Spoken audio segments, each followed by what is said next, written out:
and I am the zoning hearing examiner for the city of Cincinnati, and I will preside over this hearing.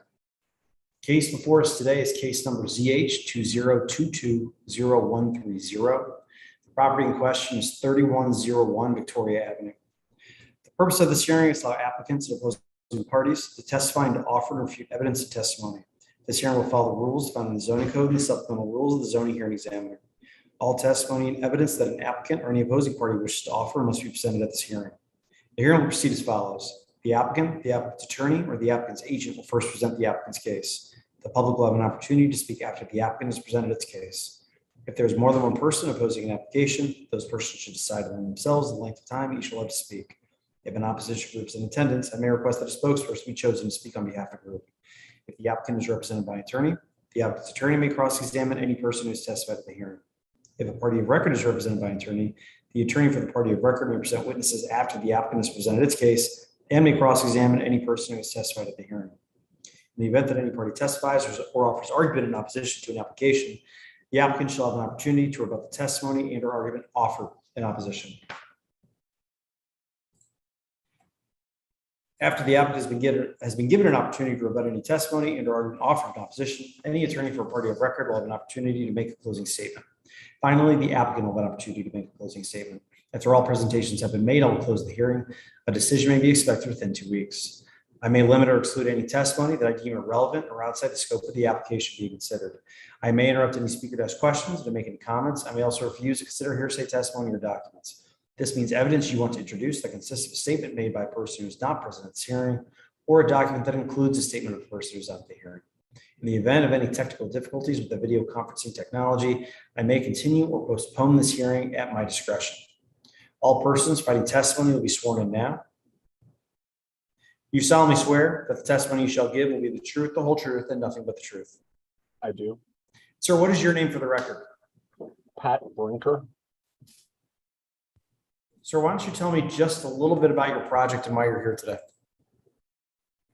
Well, thanks for your time, Kevin. We're here today asking for relief regarding a single-family residence, as you noted, at 3101 Victoria Avenue.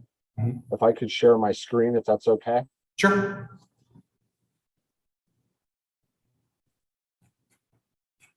The documents we're viewing today are also available in our application.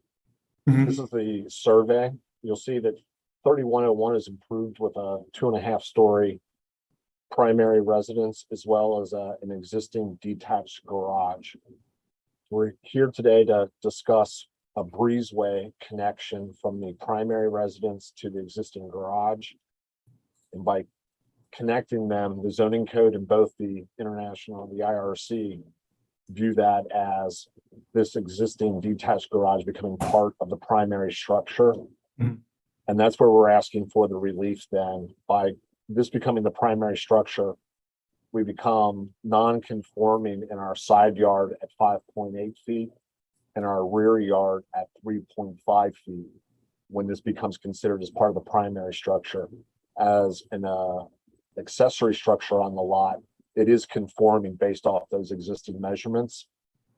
And the breezeway, I would like to point out on the plans that an enlarged view of that area, all of the actual new construction that we're building conforms to the required rear yard. It's by the fact that it's connecting to that detached garage that is what brings it into that primary. So nothing that really is being built new is in any way non-conforming. It's that connection to that detached garage.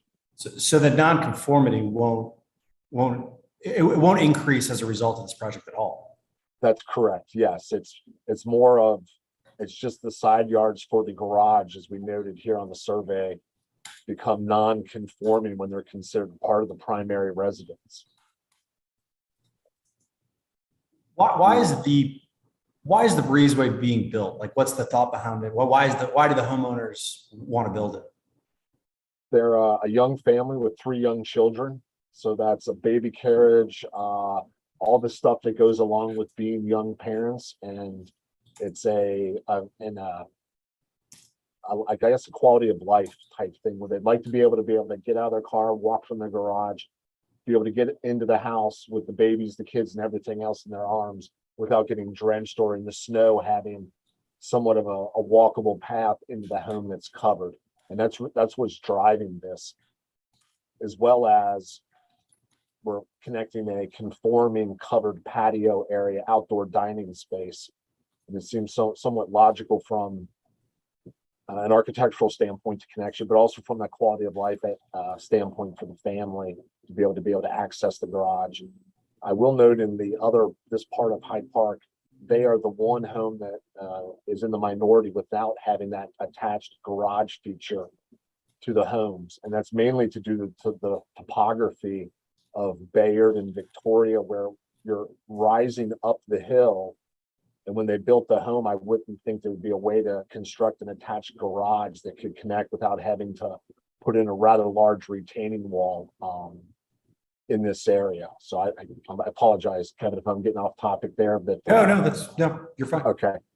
So I think the 3D views kind of illustrate this, maybe the best of all the drawings we have here today. Here's the existing detached garage. We have a proposed breezeway connecting them, and we're asking for the relief on then this being considered part of the primary structure for the rear and the side yards. How do you think the project will fit the character of the neighborhood? I think it will tie it in and not in any way create an adverse situation. The breezeway is open on all sides, so we're not creating a physical barrier to any light or air movement through the site that may hinder an adjacent neighbor. And I think we've taken some pains to try and express and build this to match with the existing Tudor style of the existing residence. So I think it'll tie in nicely and complement the existing neighborhood. And the one item I would add is we've received signatures from neighbors surrounding the property, expressing their, not necessarily support, but they had no objections to the property, and that the staff report also recommended that the variance be approved.